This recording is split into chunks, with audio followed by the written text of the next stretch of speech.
orientação sobre esse culto, para que Ele fale através dos cânticos, da oração e da ministração da palavra. Amém? Deus, obrigado por esse momento, obrigado por essa breve reunião aqui com alguns da equipe. Agradecemos ao Senhor pela bênção da internet na nossa vida, quando usada corretamente. O Senhor nos deu a graça de poder nos conectarmos, Senhor Deus, e termos acesso, e outras pessoas terem acesso a esse momento de ministração de cânticos, louvores e oração, e ministração da palavra. E o Senhor tem sido muito bondoso conosco. Nesse momento de pandemia, de muitas dores, ainda assim existem aqueles que não foram afetados, aqueles que estão bem, e todo esse bem é graças do Senhor. Louvamos o Teu nome por conta desse cuidado com essas pessoas. Sabemos que o juízo do Senhor, Ele se faz presente para que exista arrependimento. Então, louvamos o Teu nome, Deus, por tudo isso que o Senhor tem feito sobre a nossa vida, o cuidado que o Senhor tem demonstrado. Louvamos ao Senhor por ter aberto os nossos olhos através da ministração da palavra, aberto os nossos olhos através da ação do Espírito Santo, que rasga as nossas mentes, que nos convence do pecado, da justiça, do juízo. Queremos te render graça, Senhor Deus, porque sabemos que nós não temos poder algum, ou justiça alguma, ou bem algum que podemos levantar e exigir do Senhor algum direito. Sabemos que se nós fomos levados ao Senhor, isso foi feito pela Tua bondade e graça, pela Tua misericórdia, através do Teu Filho amado e pela operação do Teu Santo Espírito nos nossos corações. Essa noite, nós queremos expressar a nossa gratidão ao Senhor, a continuidade do nosso culto, a fim de que o Senhor receba esse culto de forma agradável, que seja bom, Deus. Fala conosco essa noite. Queremos também nos apresentar ao Senhor, confessando a nossa condição de pecadores, uma orientação que o Senhor nos dá em toda a Tua palavra, de confessarmos o que realmente somos pecadores diante de um Deus santo, e nós temos essa relação de paz, Senhor Deus, graças ao Teu Filho Jesus Cristo, porque ai de nós se não fosse Jesus Cristo, se não fosse a Sua justiça, e se não fosse a Tua misericórdia, Deus, esse Teu amor em tê-lo enviado para cumprir a justiça do Senhor, para receber nele a punição dos nossos pecados. Louvamos o Teu nome, Deus, porque o Senhor tem sido bondoso conosco, mesmo sabemos que nós não merecemos, porque no Jardim do Éden, toda a humanidade se rebelou à imagem de Adão e Eva ali contra o Senhor. E nós somos merecedores de juízo eterno, Senhor Deus. Mas aprove ao Senhor escolher alguns e salvar para o Senhor, não com base nas nossas ações e nos nossos méritos, porque todos nós somos iguais diante do Senhor. A única coisa que muda é a graça do Senhor operando em nós. Obrigado pela ação do Senhor na nossa vida, por esse momento onde nós ouviremos cânticos, orações e a ministração do Evangelho, Senhor Deus. Então, louvado seja o Seu nome, em Cristo Jesus. Amém.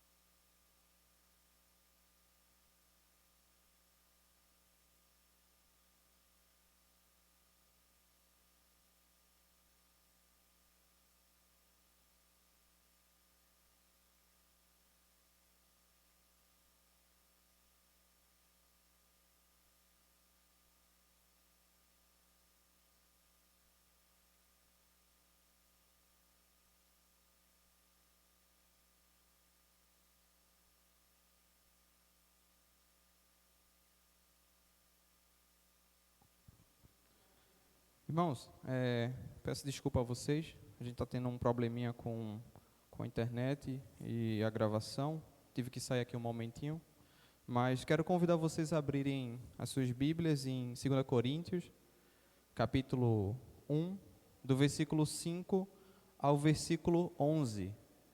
2 Coríntios, capítulo 1, do versículo 5 ao versículo 11, certo?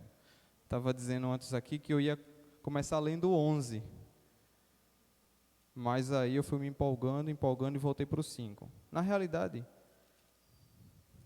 até o 11 mesmo. Vamos ler. O texto diz o seguinte, irmãos: porque assim como os sofrimentos de Cristo se manifestam em grande medida a nosso favor, assim também a nossa consolação transborda por meio de Cristo. Mas, se somos atribulados, é para vosso conforto e salvação. Se somos confortados, é para o vosso conforto, o qual se torna eficaz, suportando vós com paciência os mesmos sofrimentos que nós também padecemos. A nossa esperança a respeito de vós está firme, sabendo que, como sois participantes dos sofrimentos, assim o sereis da consolação. Porque não queremos, irmãos, que ignoreis a natureza da tribulação que nos sobreveio na Ásia, porquanto foi acima das nossas forças, a ponto de desesperarmos até da própria vida. Contudo, já em nós mesmos tivemos a sentença de morte, para que não confiemos em nós, e sim no Deus que ressuscita os mortos, o qual nos livrou e livrará de tão grande morte, em quem temos esperado que ainda continuará a livrar-nos, ajudando-nos também vós, com as vossas orações, a nosso favor, para que, por muitos, sejam dadas graças a nosso respeito, pelo benefício que nos foi concedido por meio de muitos. Amém, irmãos. A gente consegue encontrar em toda a Escritura a orientação para que nós oremos uns pelos outros. Paulo, nesse momento de sofrimento, de tribulação, de muitas agruras, ele relembra isso com essa orientação de orarmos uns pelos outros. E uma coisa interessante, irmãos, que eu estava me lembrando, numa leitura de um livro de Adoniram Hudson, um missionário na Birmânia, num momento muito crítico da vida dele, onde ele já estava lá há muitos anos, perdeu muitos amigos missionários naquele lugar, era muito difícil a vida ali, tanto as perseguições quanto o clima, a higiene, tudo era muito difícil, pessoas morriam por muita facilidade. E nesse momento da vida dele, ele foi levado à prisão, porque antes tinha um imperador, um rei naquele momento, onde ele tinha encontrado graça. Para vocês terem ideia, o quanto era rígido a Birmânia, tinha um costume lá, que se você chegasse no país e de repente você mostrasse a sola do seu pé, você iria preso. Já imaginou o quão difícil seria viver num país desse? Que dificuldade, um país politeísta também, mas era algo muito difícil para Adoniram e sua família. E naquele momento, muitas pessoas estavam intercedendo por ele, até que houve uma grande dificuldade num país como um todo, no sentido de uma guerra bélica, até que o país foi vencido, e naquele momento não houve grandes destruições, mas o país teve que se render a outro país e, de certa forma, liberar os seus cativos, os prisioneiros, e isso tudo aconteceu por intermédio das intercessões. Aquele país não sofreu muito, mas ele teve que submeter às condições de um tratado. Então, o Senhor Deus nos mostra o poder dessa intercessão, e nós aprendemos isso também através da Escritura e através do testemunho ao nosso redor. Nesse momento quero convidar vocês, irmãos, a abrirem as suas Bíblias na leitura cronológica hoje, vai ser em Isaías capítulo 9, para lermos juntos. Isaías capítulo 9, o nascimento e o rei do príncipe da paz. O nascimento e o reino do príncipe da paz. O texto diz o seguinte, irmãos: mas para a terra que estava aflita, não continuará a obscuridade. Deus, nos primeiros tempos, tornou desprezível a terra de Zebulon e a terra de Naftali, mas, nos últimos, tornará glorioso o caminho do mar, além do Jordão, Galileia dos gentios. O povo que andava em trevas viu grande luz, E aos que viviam na região da sombra da morte, resplandeceu-lhes a luz. Tens multiplicado este povo, a alegria lhe aumentaste. Alegram-se eles diante de ti, como se alegram na ceifa e como exultam quando repartem os despojos. Porque tu quebrastes o jugo que pesava sobre eles, a vara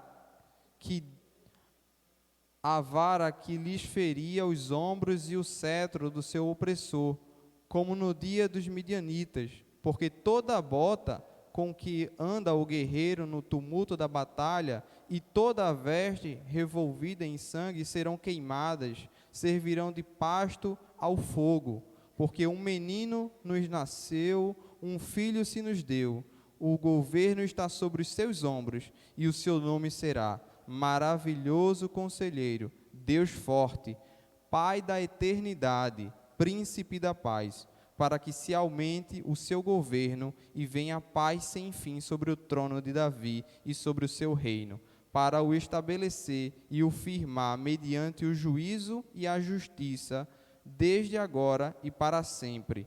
O zelo do Senhor dos Exércitos fará isto.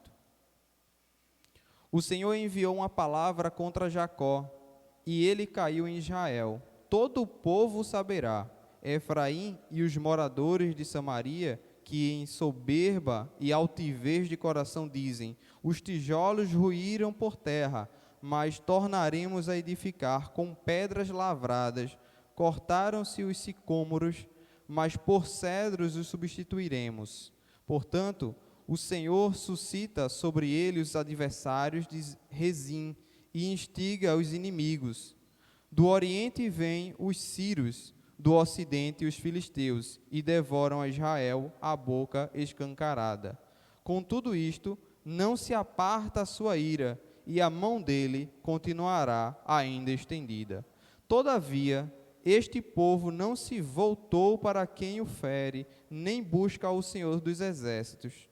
Pelo que o Senhor corta de Israel a cabeça e a cauda, a palma e o junco, no mesmo dia. O ancião, o homem de respeito, é a cabeça. O profeta que ensina a mentira é a cauda. Porque os guias deste povo são enganadores, e os que por eles são dirigidos são devorados. Pelo que o Senhor não se regozija com os jovens dele e não se compadece dos seus órfãos e das suas viúvas, porque todos eles são ímpios e malfazejos, e toda a boca profere doidices. Com tudo isto, não se aparta a sua ira, e a mão dele continua ainda estendida, porque a maldade lavra como um fogo, ela devora os espinheiros e os abrolhos, acende as brenhas do bosque, e estas sobem em espessas nuvens de fumaça, por causa da ira do Senhor dos Exércitos. A terra está abrasada, e o povo é pasto do fogo. Ninguém poupa a seu irmão. Abocanha à direita e ainda tem fome. Devora à esquerda e não se farta. Cada um come a carne do seu próximo. Manassés ataca Efraim, e Efraim ataca Manassés. E ambos juntos atacam a Judá. Com tudo isto, não se aparta a sua ira, e a mão dele continua ainda estendida. Amém, irmãos. Esse momento, quero convidar você que está na sua casa, irmãos, a cantar junto conosco as músicas, certo? Com vontade, que todas as palavras que saiam da sua boca saiam conscientes e realmente cheias de sentido, se não sejam palavras jogadas ao vento. Amém?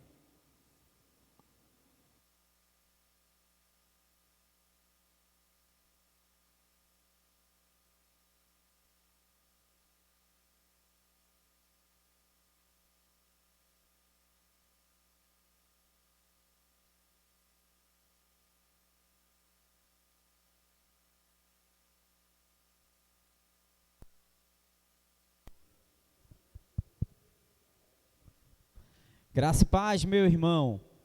Muito boa noite a todos. Você que está nos assistindo ou possivelmente vai nos assistir. Então, conforme já foi lido aqui um texto muito bom, né? Então, convido você agora, nesse exato momento, a louvarmos ao Senhor junto comigo com alegria. Você que está na sua casa aí, meu irmão, louve com alegria, porque estamos louvando a um Deus santo, todo-poderoso, Criador dos céus e da terra. E se hoje estamos vivos, foi porque Ele permitiu, e hoje estamos aqui presentes para continuar o nosso culto ao Senhor. Então, vamos junto comigo, a gente vai estar entoando aqui uma canção muito linda, né? Particularmente eu adoro essa canção porque exalta o meu Deus. É uma canção que engrandece e diz acerca de quem Ele é. Ele é o Senhor, o Rei dos Reis, o Todo-Poderoso, o Senhor das leis, o Deus Emanuel, o grande eu sou. Então vamos junto comigo, vai apresentar a letra. Você vai aprendendo hoje. Se você não souber, vai começar a aprender hoje essa letra aí, porque da próxima vez que cantarmos juntos, você nem precisa de letra, vai gritar até os vizinhos seus que estão aí ao lado da sua casa e ouvir, certo? Então vamos juntos.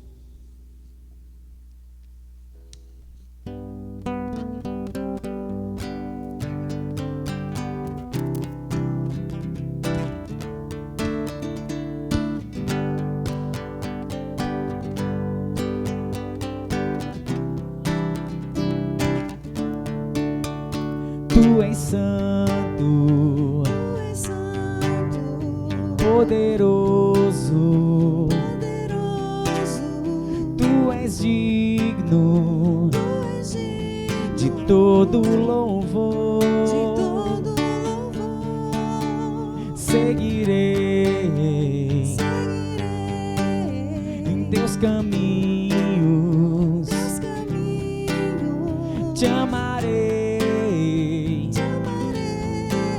para sempre,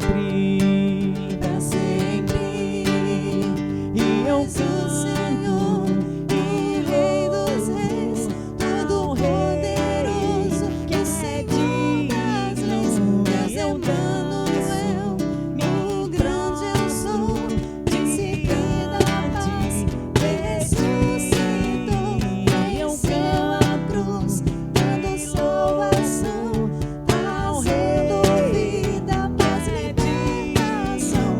És o Alfa, o Ômega, princípio e fim, Salvador, Messias, Tu és tudo pra mim. Tu és meu Deus de paz, quero viver minha vida em Ti.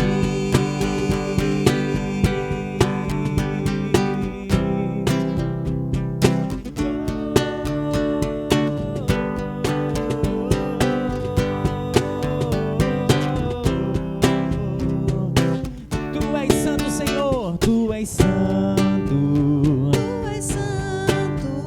poderoso,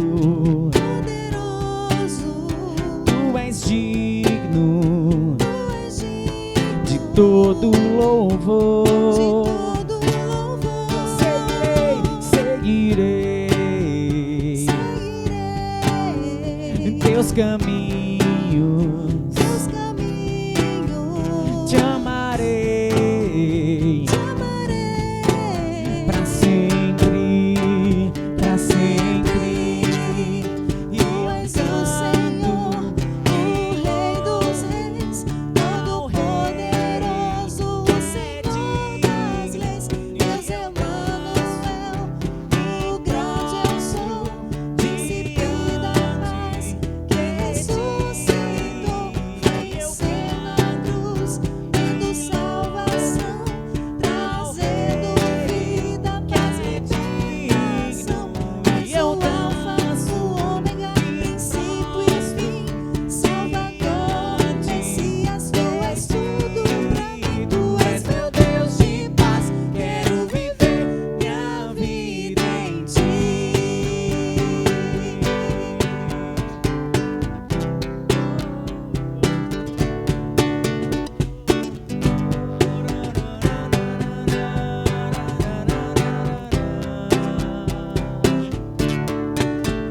Tu és o Senhor, o Rei dos Reis, Todo-Poderoso, o Senhor Senhor das leis, Deus Emanuel, o grande eu sou, príncipe da paz, que ressuscitou, venceu na cruz, dando salvação ao rei do vida, paz e digno, és o alfa, o ômega, princípio e fim, Salvador, Messias, tu és tudo pra mim. Tu és meu Deus de paz, quero viver minha vida em ti.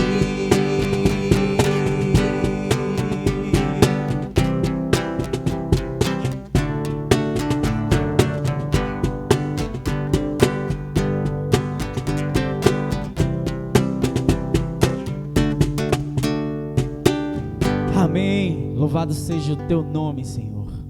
Por isso que tu és o Cristo, Filho do Deus vivo. Tu ressuscitou e vivo estás, Senhor. Tu reina para todo sempre.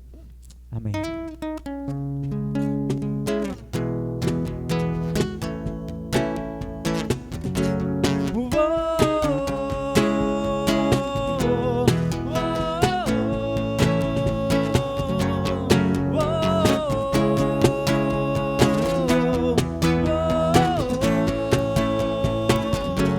O Verbo vivo viveu entre nós, Filho do homem, Filho de Deus,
Louvado seja o Senhor.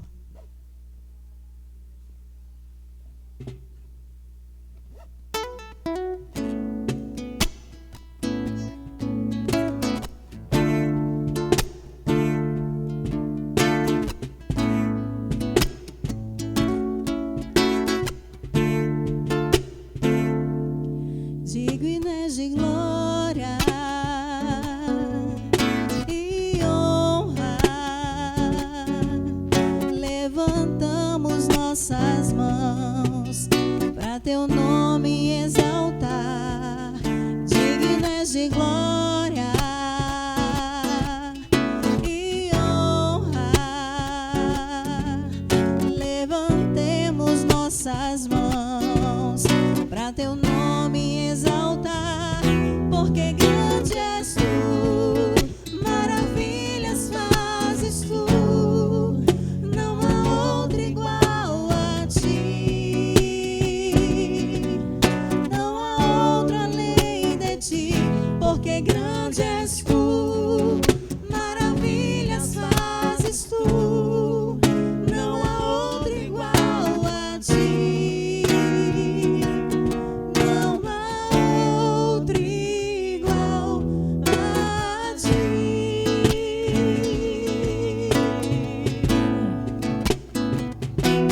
Digno és de glória e honra, levantemos nossas mãos para teu nome exaltar. Digno és de glória e honra, levantemos nossas mãos para teu nome exaltar, porque grande és tu, maravilhas fazes tu, não há outro igual a ti, não há outro além de ti, porque grande és tu, maravilhas fazes tu, não há outro igual a ti, não há outro igual a ti, porque grande és tu, maravilhas fazes tu, não há outro igual a ti, não há outro igual a ti, porque grande és tu, maravilhas fazes tu, não há outro igual a ti, não há outro igual a ti.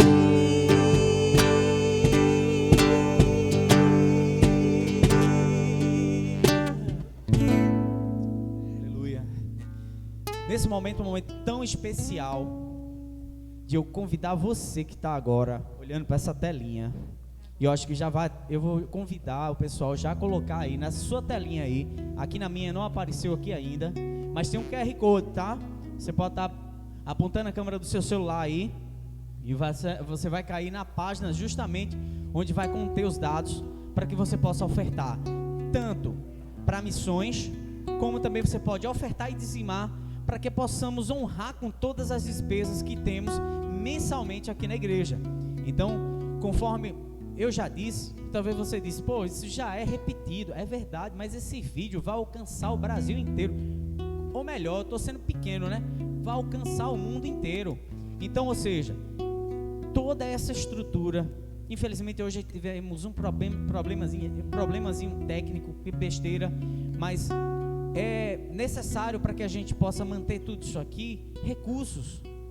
Então nós não temos nenhuma instituição que banque a gente, o governo. Nós dependemos primeiramente do nosso Senhor Jesus Cristo e da igreja.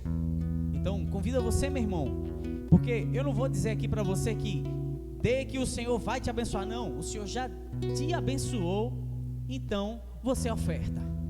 É isso, e com coração alegre, satisfeito nele, por tudo que ele é e por tudo que ele tem feito. Vamos junto.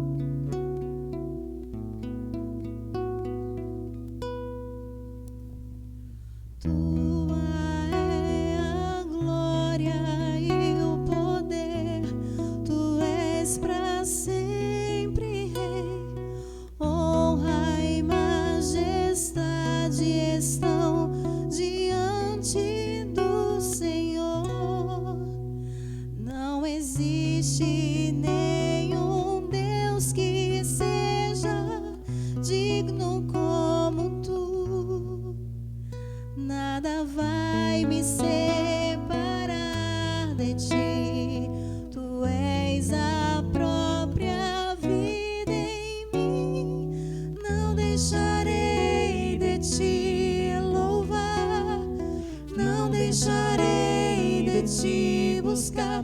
És a razão da minha vida. Vivo pra te exaltar, não deixarei de te louvar, não deixarei de te buscar. És a razão da minha vida. Vivo pra te adorar.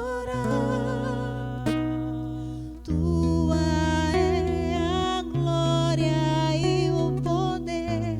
Tu és pra sempre Rei.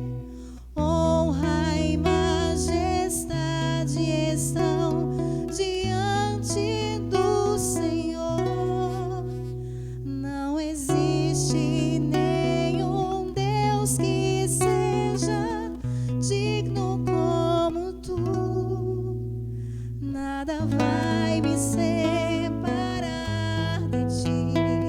Tu és a própria vida em mim. Não deixarei de te louvar, não deixarei de te buscar. És a razão da minha vida. Vivo pra te exaltar, não deixarei de te louvar, não deixarei de te buscar. És a razão da minha vida. Vivo pra te adorar, não deixarei de te louvar, não deixarei de te buscar. És a razão da minha vida. Vivo pra te exaltar, não deixarei de te louvar, não deixarei de te buscar. És a razão da minha vida. Vivo pra te adorar.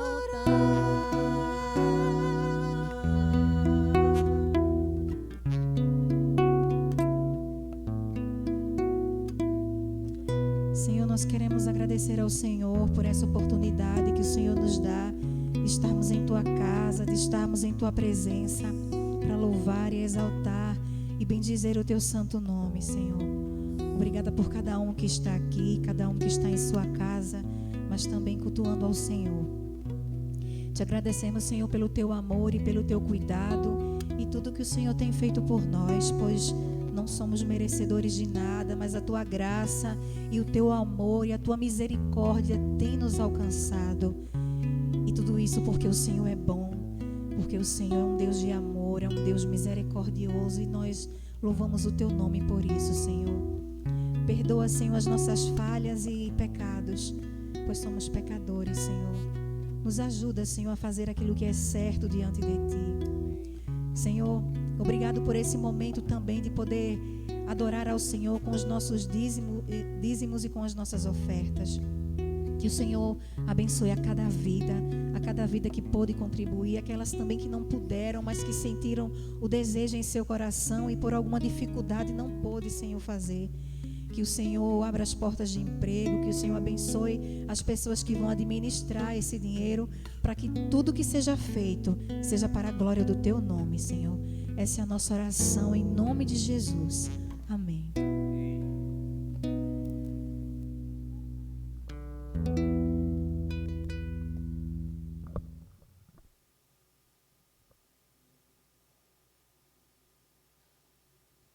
Amém.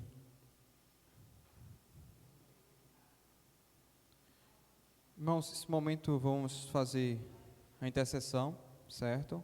Momento intercessório, pelos missionários, pelas crianças, né? Não temos esse momento agora com as crianças aqui, geralmente é aos domingos, e por conta da pandemia também não estamos tendo esse momento, né?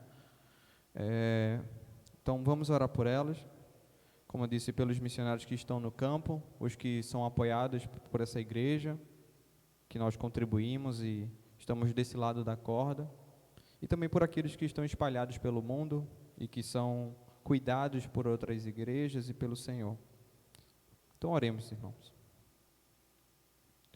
Deus, obrigado por essas músicas que nós cantamos agora em Teu nome, Senhor Deus, a oportunidade de elogiar, glorificar o Teu nome, falar da Tua bondade, das Tuas qualidades. Louvamos o Teu nome, Deus. Queremos adorar a Ti, como nós temos estudado e estudamos agora há pouco na Beira Rio. Quando o Senhor é glorificado, nós experimentamos alegria. E dizimar também significa experimentar alegria. É um dos instrumentos que o Senhor usa para nos ensinar, para nos orientar ao que dá ao Senhor. Toda a nossa vida pertence a Ti. Nós apenas devolvemos aquilo que é Teu, Senhor Deus. Nos ensina a ser esses servos que servem ao Senhor, mordomos do Senhor nessa terra, administradores do Senhor. E esse momento é um momento muito propício, Deus, porque muitas vezes ouvimos pessoas que passam aqui, trazem mensagens que moem o nosso coração. O Senhor usa as mensagens que eles trazem a nós, Senhor Deus, para martelar a nossa mente, as nossas responsabilidades diante desse reino do Senhor que está entre nós. Louvamos o Teu nome por isso, mas também muitas vezes, Deus, nós sabemos das dificuldades que essas pessoas passam. Irmãos nossos, Senhor Deus, que deixaram as suas parentelas, muitas vezes nós nos colocamos aqui num ambiente muito mais seguro, de certo sentido, Deus, por estarmos perto dos nossos familiares, pessoas que podem nos acudir de alguma forma. Sabemos, Deus, que o Senhor é soberano e o Senhor cuida de todos, mas nós, com essa visão limitada e humana, entendemos que pessoas ao nosso redor, de carne e osso, que podemos ver, nós nos sentimos mais seguros, mesmo que seja errado, Senhor Deus. Mas nós olhamos e acabamos nos sentindo mais seguros, mas há aqueles que deixaram suas parentelas e estão dependendo completamente do Senhor, e sabemos que o Senhor é soberano, coloca a Tua mão sobre eles e eles têm sido cuidados, Deus. Nós queremos interceder por esses que estão espalhados, Tati, Rafael, Wagner, Beatriz, Irani, Pokivik, todos esses. Deus, queremos pedir ao Senhor nesse momento que cuide desses, que nós cuidamos daqui, aqueles que nós contribuímos, para que eles não venham a ser desamparados, Senhor Deus. Quando nós ouvimos as histórias, muitas vezes nossa irmã Luana nos passa a situação que muitos desses têm passado, o abandono muitas vezes. Lembro, Senhor Deus, das vezes que a gente foi a Papagaio e soubemos da história do pastor Tony, da irmã Socorro, da missionária Socorro, e aquilo parte o nosso coração e não é algo isolado, aquilo acontece em muitos casos, Senhor. Então queremos pedir ao Senhor por essas vidas, por esses irmãos nossos que estão espalhados, para que o Senhor os sustente e não deixe faltar nada. Muitas vezes nós ouvimos essas histórias e elas nos impactam, Senhor Deus, mas nós não mudamos a nossa forma de pensar a ponto de contribuirmos com fidelidade a essas pessoas através desse compromisso missionário que nós temos. E queremos, Deus, solicitar, pedir ao Senhor que o Senhor nos ajude quanto àqueles que estão desse lado da corda, Senhor, a sustentá-los, a ampará-los, a servi-los também, Senhor Deus. Queremos pedir ao Senhor também por ânimo na sua caminhada, porque muitas vezes eles são atribulados, sofrem muitas aflições. Não se compara, Senhor Deus, muitas vezes com as aflições que nós passamos aqui, são levados a ter o perigo de morte diante de si, e isso é muito difícil, Deus. Como eu falei, é muito difícil a gente imaginar isso acontecendo nas nossas vidas, no dia a dia aqui urbano, algo que não acontece no Brasil.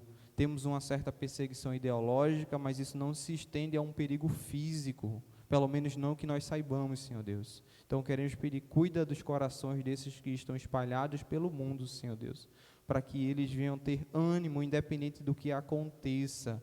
Como lemos agora há pouco, Paulo falando das suas aflições e agruras, as suas dificuldades, nós participamos das dificuldades do Senhor porque o mundo odiou o Senhor, então Ele também nos odiará. Mas tem algo que Ele acrescenta, Senhor. Nós participamos dos sofrimentos, mas também participamos do consolo, do conforto, das consolações. E é isso que nós queremos pedir àqueles que estão espalhados, Senhor, anunciando o Evangelho, a mensagem poderosa, o poder do Senhor para aquele que nele crê. Então queremos te pedir, Deus, dá ânimo, contentamento, para que mesmo em meio a tantas dificuldades, o pensamento e o foco estejam em Ti, Senhor Deus, porque o Senhor nos ensina a confiar nas Tuas promessas, Senhor Deus. O Senhor prometeu o Messias no Jardim do Éden, o Senhor vem reafirmando essa aliança do Senhor em todo o tempo, em Abraão, em Noé, em Moisés, e no próprio Adão, e principalmente na figura do Teu Filho Jesus Cristo. Então nós temos muito a que nos apegarmos, Senhor Deus, nas Tuas promessas, sabendo que elas não passarão, Senhor Deus, elas vão se cumprir. Todas elas se cumpriram. Muitas delas já se cumpriram, outras se cumprirão, Senhor Deus. E nós aguardamos o Teu retorno, porque confiamos em Ti, Senhor Deus. E nossa confiança não é uma confiança cega. O Senhor nos dá a orientação para que saibamos que o Senhor veio, esteve entre nós, subiu aos céus, está à direita do Pai, intercedendo por nós, e há de vir para levar a Tua igreja. Então temos muito, Senhor Deus, aqui em que confiar. E é essa esperança, essa confiança que nós queremos ter, que nossos irmãos tenham, Senhor, lá onde eles estão, porque eles estão, de certa forma, isolados de todo o corpo, mas eles que sofrem o impacto, eles que estão na linha de frente, Senhor. Então queremos te pedir Tua misericórdia sobre a vida de cada um, sobre a vida dos seus filhos, que em certa idade muitas vezes é difícil entender algumas situações que eles são expostos, Senhor, por conta da sua fé, mas que nessa imaturidade, de certa forma, pelo menos na faixa etária, mas tendo que compreender com o testemunho do Pai, com a fé que já lhe cabe, a fé que o Senhor imputa aos seus corações, toda essa situação difícil. Então cuida deles também, Senhor Deus, dá sabedoria aos seus pais, para que nesse momento de dificuldade eles tenham a palavra da sabedoria, para que, sobre a Tua orientação, Deus, eles possam direcionar os seus filhos, para que eles consigam enxergar essas dificuldades, mas que isso não venha abatê-los, a ponto de tentarem desistir ou de decidirem desistir da fé e retrocederem, Pai. Então, reafirma isso aos seus corações, em determinado momento, Deus. Paulo também já se sentiu muito atribulado e triste, ao ponto do Senhor dizer a ele que ele se animasse, porque ainda teria muitos ali que o Senhor queria salvar. Então, assim nós te pedimos, Senhor Deus, reafirma essa palavra nos corações desses que estão espalhados, distantes de nós. Mas, ao mesmo tempo, quero te pedir, Senhor Deus, que o Senhor traga à nossa memória todas as vezes que pararmos para orar, todas as vezes que estivermos em oração, lembrarmos deles, Senhor Deus, lembrarmos de orar uns pelos outros, para que nisso nós sejamos fortalecidos no Senhor, que venha existir unidade verdadeira, Senhor.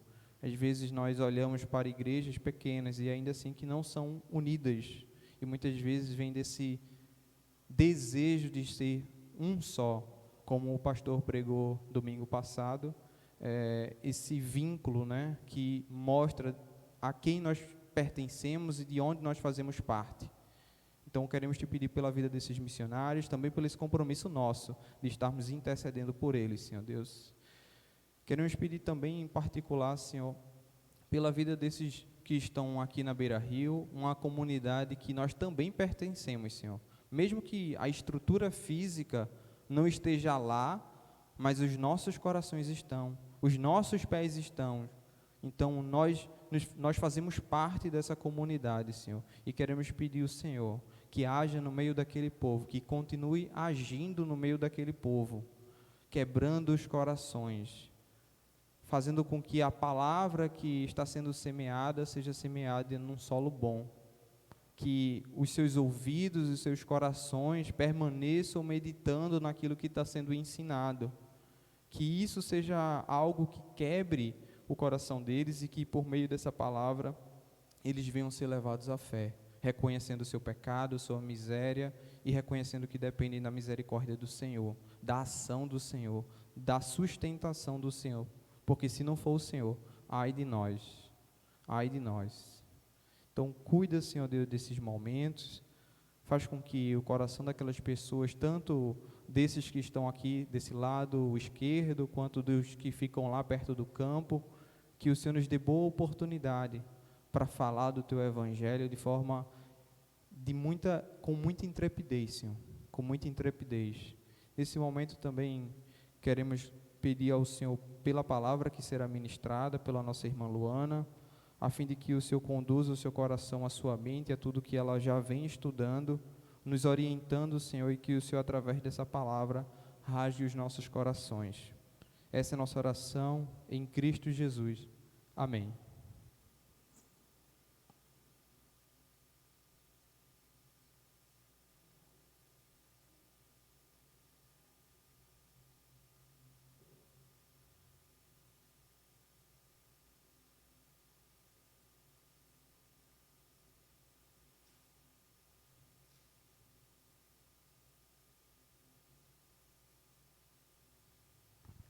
Graça e paz, irmãos. Boa noite. Nessa noite nós vamos meditar em um texto bíblico conhecido nosso.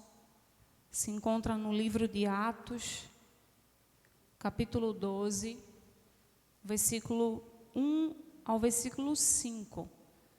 E eu gostaria de fazer essa leitura juntamente com vocês.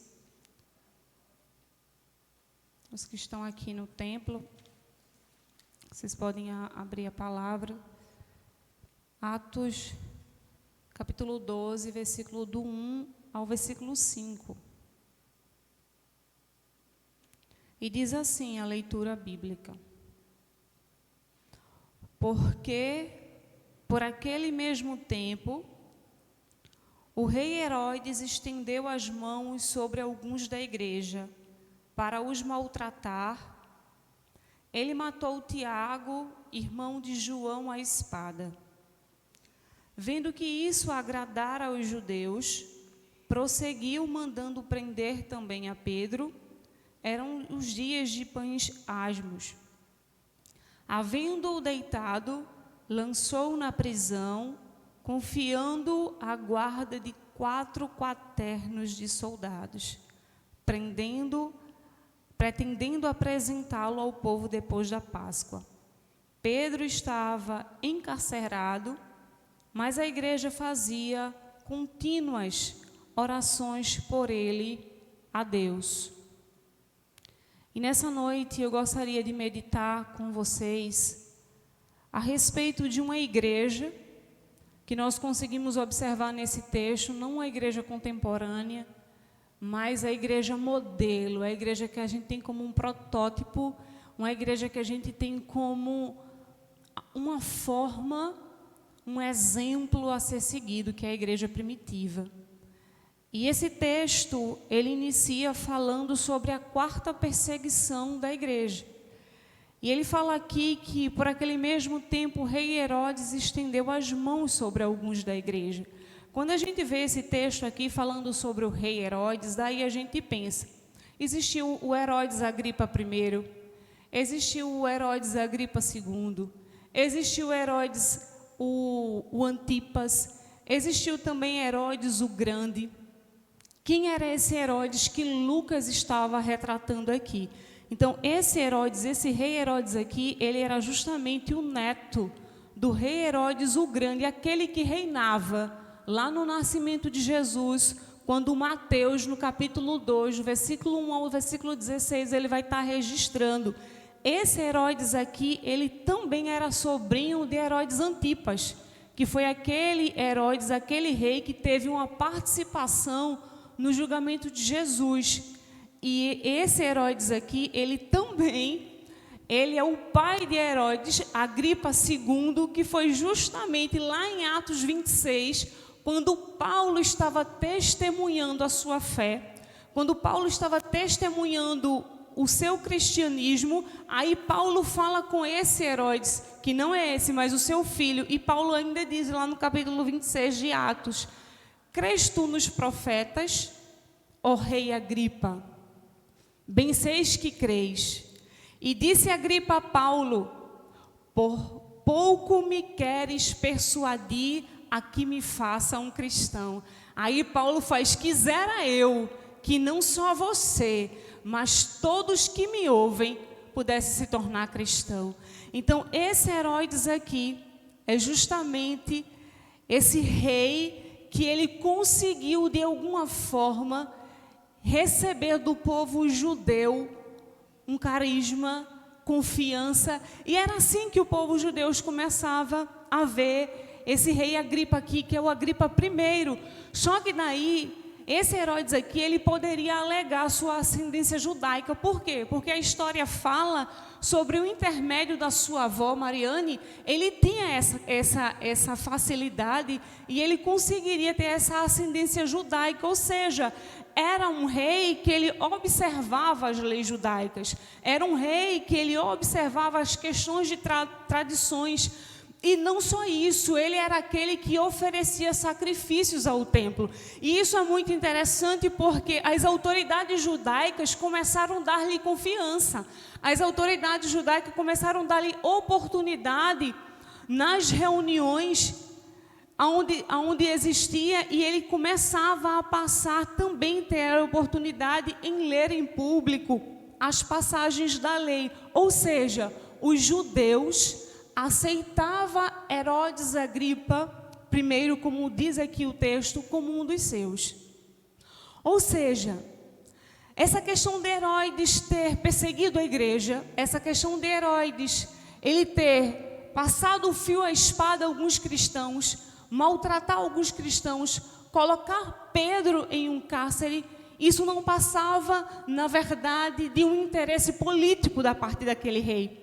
E daí começa essa grande perseguição. Então, para ele agradar politicamente os judeus, o que é que ele fez? Ele passou a perseguir. Ele passou a passar realmente a espada, a maltratar, a perseguir a igreja do Senhor. No capítulo 11, se você observar, nos versículos 27 e 28, diz assim: naqueles dias desceram profetas de Jerusalém para Antioquia, levando-se um deles, nome Ágapo, dava a entender pelo Espírito que haveria uma grande fome em todo o mundo, ao qual aconteceu no tempo de Cláudio César. Lucas, ele registra aqui no capítulo 11, que quando Saulo e Barnabé, em versículos anteriores, quando Saulo e Barnabé, eles estavam em Jerusalém, entregando aos anciões da igreja as ofertas que os discípulos haviam enviados de Antioquia, o rei Herodes, ele começou essa grande perseguição contra os cristãos. E daí a gente começa a pensar numa perseguição. A gente começa a pensar em algo severo. A gente começa a pensar em algo a um nível extremo. E era isso que a igreja ela começou a enfrentar nesse período. E lembrando que essa já era a 4ª perseguição da igreja. Então, quando ele passou a perseguir essa igreja, nessa época, aconteceu um tempo de angústia. Certamente esse tempo de angústia havia chegado para a igreja. E no versículo que a gente leu, 28 do capítulo 11, além da grande perseguição, ainda assim se instalaria uma grande fome sobre a terra. Nessa época, os judeus já tinham sido expulsos de Roma, e em Jerusalém, depois do martírio de Estevão, a igreja começou a vivenciar dias difíceis, dias de angústia. A igreja começou a viver dias de ansiedade. A igreja começou a viver dias de inquietação, dias de preocupação, de medo. Além do maltrato do rei Herodes, ainda assim, ele ainda privou os cristãos deles terem as suas posses. Ele ainda ordenou despojá-los das suas propriedades e bens. Irmãos, imagina o cenário que a igreja estava vivendo. Quando eu comecei a ler esse texto e eu comecei a verificar essa história da perseguição de Herodes, dos cristãos eles perderem os seus posses, as suas propriedades, além dos grandes líderes da igreja, Tiago e Pedro, um morto, agora o outro preso. Havia tido também a questão de Estevão, o martírio de Estevão. Imagina como a igreja de Cristo estava nesse cenário e nesse momento. E daí eu fico pensando, os planos insondáveis de Deus. Eu lendo esse texto e disse, meu Deus, como nós somos pequenos, como realmente os teus pensamentos e os teus planos são muito mais altos do que os nossos, e os teus caminhos, Senhor, são bem diferentes dos nossos. E a Bíblia, ela fala que esses planos de Deus, eles são insondáveis. E quando a gente fala de um plano de Deus insondável, a gente está falando que ele não se pode perscrutar. A gente está falando que o plano de Deus, ele é inexplicável. A gente, quando fala que ele é insondável, a gente fala que o plano de Deus, ele é incompreensível muitas vezes. Mas além do plano de Deus, ele ser insondável, o plano de Deus também, ele é infalível. Deus, em seus planos, ele não comete erros. Embora pensamos e diante dos nossos olhos, e o que nós vivenciamos muitas vezes, falamos e pensamos, aconteceu alguma coisa errada. Tem alguma coisa errada aí. Essas circunstâncias adversas que eu estou passando, isso aqui alguma coisa está errada, só que o plano de Deus é infalível. E desde o momento da perseguição da igreja, da morte de Tiago, da prisão de Pedro, e a igreja ali em constante oração, havia um plano infalível de Deus. E nesse plano infalível de Deus, a gente observa que ele nunca se engana, e Deus, ele não se confunde. Louvado seja Deus por isso. Deus não se engana, e Deus não se confunde. Eu me engano, você se engana, a gente se confunde, Deus não. Deus não. Então a gente observa que nessa perseguição de Herodes, Deus estava executando os seus planos insondáveis, e Deus estava executando os seus planos infalíveis. Irmãos, muitas vezes essas circunstâncias adversas que a igreja enfrenta, que um filho de Deus enfrenta, leva muitos a contestarem algumas questões. E uma das perguntas muitas vezes que as pessoas fazem ou que se passa em nossa mente é: mas não é a igreja de Deus? Não são os filhos de Deus? Por que tudo isso tem que acontecer? Por que isso tem que acontecer? Isso é uma das perguntas, muitas vezes, que permeiam nossa mente, ou na mente do outro, os questionamentos que nós fazemos diante da perseguição, diante da luta, diante das adversidades da vida, da aflição do nosso coração. Quantas vezes eu e você já nos pegamos pensando e nos perguntando, diversas vezes a Deus, o porquê estamos enfrentando aquilo. Eu mesmo, por exemplo, eu já enfrentei diversas adversidades na minha vida. E teve uma das que eu disse: meu Deus, será que eu tenho pecado?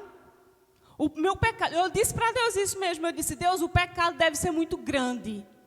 Porque eu passo por muita luta, eu passo por muita tribulação. Eu enfrento batalhas terríveis, principalmente na questão da minha saúde. Porque assim, o câncer foi um dos. Não foi apenas um câncer de 2018. Foram várias e N coisas que eu enfrentei desde o momento que eu me converti a Cristo com 15 anos de idade. E uma das vezes eu perguntei a Deus: Senhor, o pecado deve ser muito grande para eu estar passando por tudo isso. Mas a gente muitas vezes contesta tudo isso. Mas a gente precisa entender uma coisa. Deus, ele não só permite que o mal, ele atinja os seus filhos, porque o Senhor permite. Mas ele permite dentro de um plano, ele permite dentro do seu projeto, dentro de um propósito, como eu falei, eu volto a repetir, Deus, ele não se confunde, Deus não se engana e Deus não comete erros. Quando ele permite que algo aconteça, está tudo sob o seu controle. Nada foge do controle de Deus. Nada foge do controle de Deus. Quando a gente recebe uma má notícia, a primeira coisa, a gente fica sem chão. A primeira coisa que a gente faz é: e agora, como vai ser? O que é que vai acontecer daqui para frente? para mim perdeu o controle, mas para Deus não perde o controle. Então, Deus ele não só permite que o mal ele atinja os seus filhos, mas ele também dá um escape. Deus ele dá um escape, Deus ele dá uma graça. O Senhor, ele, com a sua bondade, com a sua misericórdia, ele nos reveste de força. E ele está presente porque ele prometeu à sua igreja. Irmãos, você já imaginou, você já parou para pensar de que somos a igreja do Deus vivo? E que esse Deus vivo, ele é real. E que esse Deus vivo, ele se inclina para ouvir. Irmãos, isso é extraordinário. Isso é algo fantástico. Saber que eu e você, nós temos acesso a ele.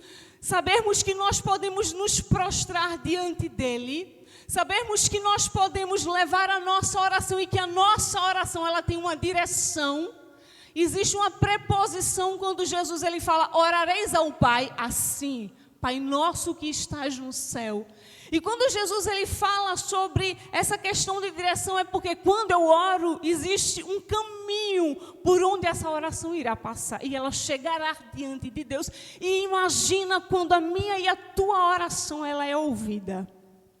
O que esse grande Senhor, ele não faz, então ele nos reveste da sua força, ele está presente porque ele prometeu isso em sua palavra. Ele disse, eu estarei convosco todos os dias. E essa não foi uma promessa apenas para os seus discípulos naquele período e naquela época. Ele fez essa promessa e essa promessa ela é universal, essa promessa é para a igreja. Irmãos, há uma promessa de Deus, ele está conosco todos os dias. Todos os dias, seja o dia do vale, seja aquele dia que Davi ele fala, mesmo se eu passar pelo vale da sombra da morte, Davi ele tem uma convicção e uma certeza, e ele diz, eu sei que tu estás comigo, a tua vara e o teu cajado eles me consolam. Então Davi ele tinha uma certeza que se ele estivesse diante da morte, diante do perigo, ainda assim o Senhor estaria com ele, porque é uma promessa do Senhor que ele estará conosco todos os dias. Então, nesse primeiro versículo que nós lemos, a gente entende essa perseguição de Herodes contra a igreja do Senhor. E no versículo 2 ele diz, e ele matou Tiago, irmão de João, a espada. Não sei se vocês lembram, mas em Marcos, no capítulo 10, do versículo 38 e o versículo 39, quando a gente fala da morte de Tiago, a gente vai lembrar de uma promessa. E essa promessa foram palavras do Senhor Jesus para o próprio Tiago. Quando Tiago e o seu irmão João, eles chegaram diante de Jesus. E quais foram as palavras de Tiago? Está no capítulo 10, o versículo 38 e o versículo 39. Ele diz assim, versículo 37, e eles lhes responderam, a gente está falando aqui de Tiago e João, os filhos de Zebedeu, quando eles chegaram diante do Senhor, e eles lhes respondeu, concede-nos que na tua glória nos assentemos um à tua direita e o outro à tua esquerda. Mas Jesus lhe disse, não sabeis o que pedis. Podeis beber o cálice que eu bebo e ser batizado com o batismo que eu batizo? E eles responderam, podemos, Jesus. Porém disse-lhes, em verdade, bebereis o cálice que eu beber, e sereis batizado com o batismo com que eu sou batizado. Esse texto, quando Tiago ele pede ao Senhor Jesus, e Jesus faz, tu sabes o que é que tu estás pedindo, Tiago? Será que tu estás pronto para beber o cálice que eu beber, e o batismo que eu serei batizado? E esse texto aqui quando ele fala sobre, em Marcos, quando Jesus ele se refere à questão do batismo e do cálice, de maneira metafórica, Jesus está falando sobre um batismo de calamidade. Jesus ele está falando de um batismo de aflições. Ele está falando de algo que pode oprimir e exaurir uma pessoa. Por isso que ele fala para Tiago, tu sabes o que tu estás me pedindo? E aqui Jesus ele está justamente se referindo, e foi exatamente o que aconteceu com Tiago. O cálice do sofrimento e o batismo de sofrimento de Jesus, quando ele se refere no capítulo 10 de Marcos, foi exatamente isso que aconteceu com Tiago. E a Bíblia fala que foi o primeiro apóstolo a ser executado, a ser morto. Por causa de ser cristão, por ser líder de uma igreja e por professar o cristianismo, Tiago, ele acabou sendo executado a mando de Herodes. E a gente observa aí no versículo 3 de Atos, que ele diz, vendo que isso agradava aos judeus, prosseguiu mandando prender também a Pedro. Era o dia de pães asmos. E ele continuou mandando. E essa palavra que isso agradara aos judeus no capítulo 3, ele aqui vai usar uma palavra que isso trouxe alegria. Quando ele diz que isso agradara aos judeus, ele está querendo dizer aqui, a conotação dessa palavra é que a morte de Tiago trouxe alegria. A morte de Tiago trouxe aceitação, prazer, gratidão aos judeus. E por esse motivo, por Herodes ver tanta alegria e prazer nos judeus pela morte de Tiago, ele manda prender a Pedro. A gente sabe que os judeus, eles foram os primeiros inimigos no início do cristianismo, porque foram os judeus que perseguiram a Jesus e que o levaram à cruz. Foram eles que estavam lá diante do apedrejamento de Estevão. Foram eles que levou por 2 vezes os apóstolos a serem presos. E agora, diante de tudo isso, de tanta perseguição que vinha da parte judaica, agora o grande alvo deles era atingir os líderes da igreja. Agora era atingir os líderes da igreja. Por quê, irmãos? Porque a perda dos líderes seria algo irreparável. Irreparável. Então, com isso, os judeus eles passaram a incentivar Herodes a justamente a perseguir, a matar os líderes da igreja. Então, Tiago, morto, trouxe uma boa aceitação ao povo. E a gente vê que isso não foi só uma questão religiosa, mas também puramente política, porque a gente observa que até o final da Páscoa, aqui estava na época dos pães asmos, que se chama época da Páscoa. Para os judeus não pode haver execução no momento da Páscoa, no período da Páscoa, então tem que deixar aquela festa passar, aqueles dias passarem para que ele possa apresentar o prisioneiro ao povo e assim ele ser executado. E foi exatamente isso que aconteceu. Não dava para executar Pedro naquele momento.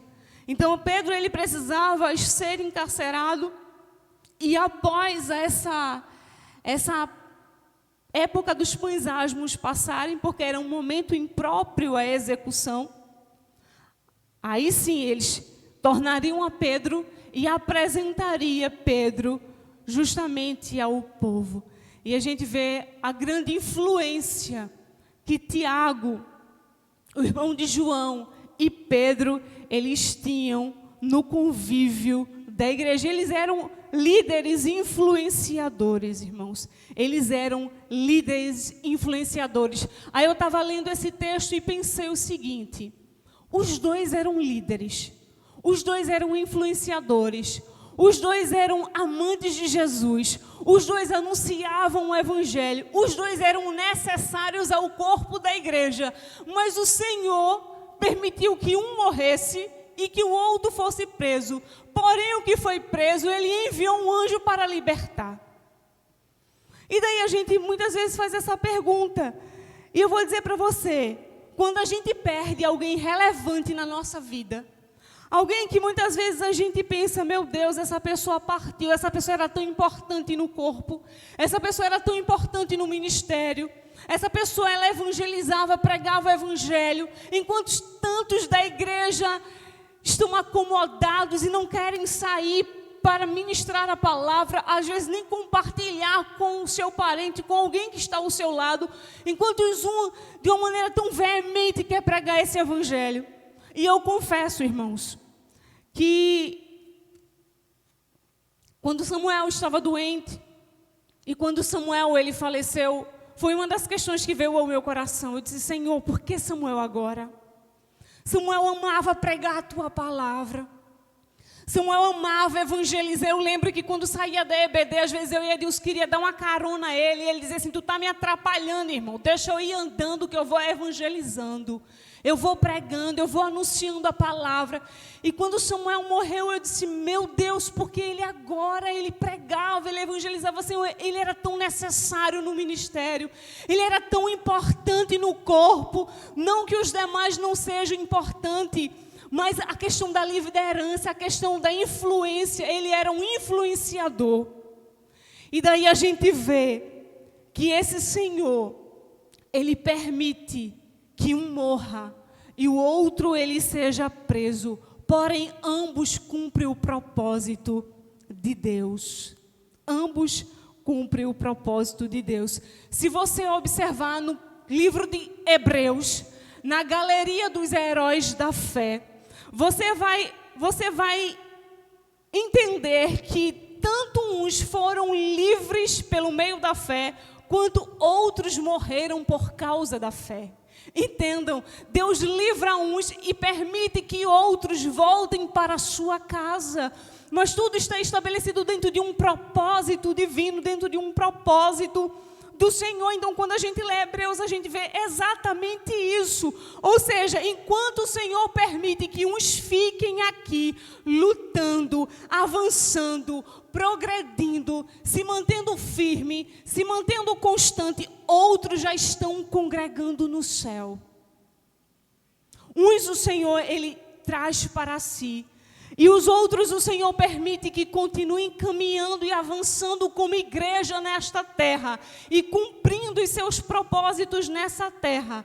Deus, Ele tem seus propósitos e suas providências misteriosas, irmãos.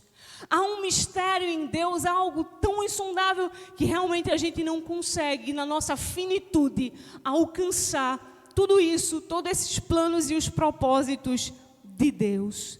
E isso é maravilhoso. É aí quando a gente lembra daquele Salmo 116, o versículo 15, que ele diz, preciosa é aos olhos de Deus a morte dos seus santos.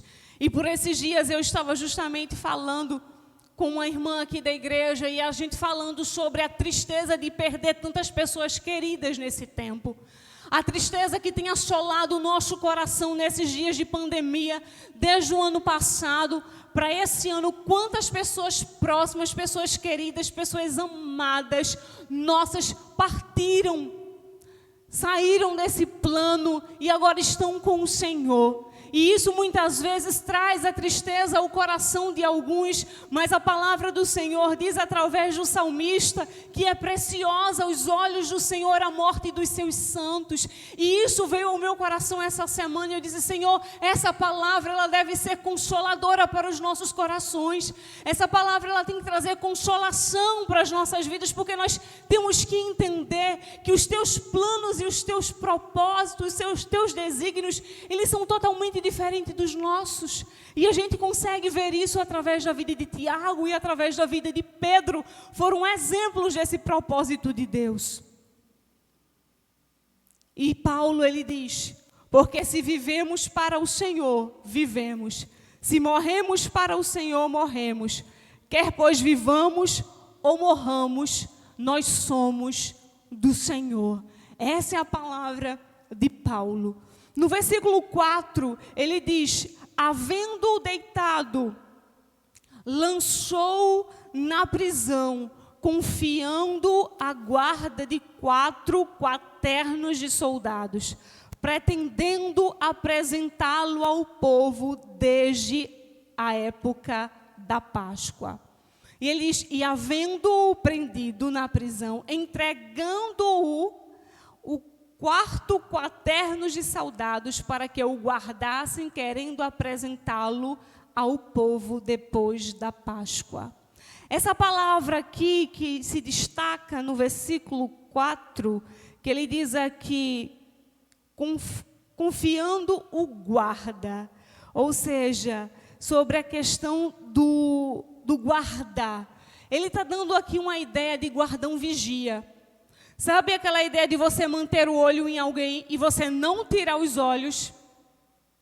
Você observar de uma maneira atenta, você conservar os olhos sobre algo, você reter um prisioneiro. Essa é aqui a ideia do texto. Só que o texto está dizendo que para prender a Pedro foram 4 quaternos, ou seja, foram 4 escoltas. Cada quaterno existia 4 soldados. Isso significa que existiam quantas pessoas, quantos homens vigiando Pedro? 16. 16 homens para vigiar um homem. Eu fiquei lendo esse texto e disse, Jesus, quantos homens não foram para vigiar o apóstolo? Rapaz, se eles colocaram 4 quaternos para vigiar Pedro, havia alguma coisa aí. Com certeza Herodes e os judeus sabiam que os cristãos, que o povo de Deus tem um mistério, irmãos. Há uma ligação do povo de Deus com esse Deus tão poderoso, que Herodes e os judeus já sabiam das outras perseguições e o triunfo da igreja, que disse assim, olha, coloca logo 4, coloca 16 homens para manter os olhos sobre ele.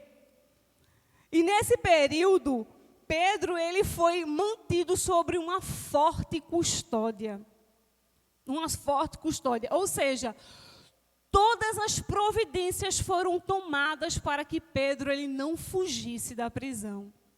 Por isso, ele foi lançado no cárcere e ainda, além de ter 16 vigiando Pedro com os olhos atentos no homem, ele ainda assim foi jogado, lançado no cárcere, algemado a 2 soldados. Além disso, além de prender o homem, ainda colocaram 2 soldados, um do lado e outro do outro, algemado a Pedro. Irmãos, ou seja, a segurança foi total. Não tem como Pedro escapar. Depois que passar a Páscoa, depois que passar a festa, Pedro vai morrer, Pedro vai ser executado, porque o jogo aqui era político. A perseguição não só foi religiosa, a perseguição era política, era fama. Herodes queria fama, queria mais crédito com o povo judeu, e o povo judeu queria era exterminar mesmo. Veja que coisa gloriosa, veja que coisa tremenda. E daí eu fiquei pensando, meu Deus, foram 16 homens, muitos homens para guardar apenas um, mas por que tantos assim? Aí a gente faz uma pergunta, será que a igreja tinha recursos militares? Será que os cristãos daquela época, eles tinham recursos militares? Será que eles conseguiam organizar uma equipe poderosa para retirar e arrancar Pedro lá de dentro? O que a igreja tinha? Os cristãos, eles tinham armas muito mais poderosas do que aqueles 4 quaternos. Uma igreja reunida em uma casa, louvado seja Deus. Uma igreja reunida em oração, ela era muito mais poderosa do que o exército de Herodes. Uma igreja reunida em oração, ela era muito mais poderosa do que 16 homens que estavam com os olhos fitados em Pedro. Uma igreja em oração era muito mais poderosa do que as algemas que prendiam aquele apóstolo naquela prisão. E é isso que a Bíblia ela nos mostra. Que a igreja ela possuía um privilégio que poucos recebem. E esse privilégio é de orar. Esse privilégio é de se prostrar diante de um Deus que ouve.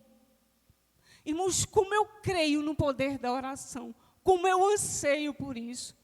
Como eu anseio muitas vezes a gente estar juntos orando, nem que seja através de uma live, seja como for.